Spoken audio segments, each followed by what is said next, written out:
ಅಂತೇಳಿ ನೋಡ್ತಿದ್ದೇವೆ. ಹಾಗಾಗಿ ಇರುವಂಥ ಕಟ್ಟೆಗಳು ಏನಂತಾರೆ ಬೆಟ್ಟಗಳು ಕರಗಿ ಹೋಗ್ತವೆ, ಕುಸಿದು ಹೋಗ್ತವೆ.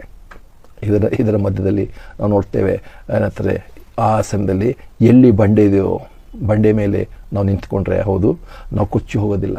ಬಂಡೆಯ ಒಂದು ಮಹತ್ವ ಅಲ್ಲಿ ಗೊತ್ತಾಗುವಂತ ನೋಡ್ತೇವೆ. ಎಲ್ಲಿವರೆಗೂ ನಮಗೆ ನಮ್ಮ ಕಾಲ ಕೆಳಗಿರುವಂಥ ನಮ್ಮ ಪಾದದ ಕೆಳಗಿರುವಂಥ ನೆಲವೇ ಕೊಚ್ಚಿ ಹೋಗುವಂಥ ಸಮಯ ಬರುತ್ತೋ ಅಲ್ಲಿವರೆಗೂ ನಮಗೆ ಬಂಡೆಯ ಮಹತ್ವ, ಬಂಡೆಯ ಅವಶ್ಯಕತೆ ನಮಗೆ ಗೊತ್ತಾಗೋದೇ ಇಲ್ಲ.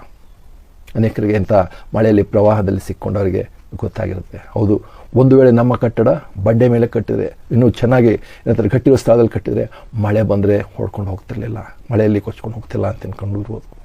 ಬಂಡೆ ಬಗ್ಗೆ ಯೋಚನೆ ಮಾಡುವಂಥದ್ದು.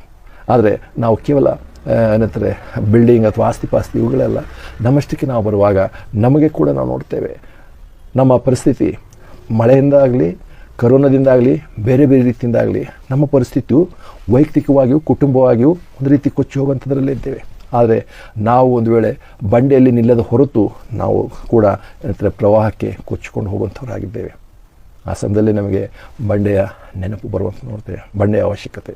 ಅದಕ್ಕೆಲ್ಲ ದಾವೀದನು ಇಂಥೆಲ್ಲ ಪರಿಸ್ಥಿತಿಗಳನ್ನು ಅನುಭವಿಸಿರ್ಬೋದು ಅಥವಾ ಎದುರು ನೋಡಿರ್ಬೋದು ಅಥವಾ ಪ್ರವಾದನೆಯಾಗಿ ಆತನು ಬರೆದಿದ್ದಾನೆ. ಅಂದರೆ ಕರ್ತನು ನನಗೆ ಬಂಡೆಯಾಗಿದ್ದಾನೆ. ನಮಗೆ ಇವತ್ತು ಕರ್ತನು ಹೇಗೆ ಬಂಡೆಯಾಗಿದ್ದಾನೆ ಅನ್ನುವಂಥ ಒಂದೇನಾದರೂ ನೆನಪು ನಮಗೆ ಬಂದಿದ್ದಾನೆ. ಇವೆಲ್ಲ ಪರಿಸ್ಥಿತಿಗಳಲ್ಲಿ ಆ ಒಂದು ಏನಂತಾರೆ ವಿಷಯ ನಮ್ಮ ನೆನಪಿಗೆ ಬಂದ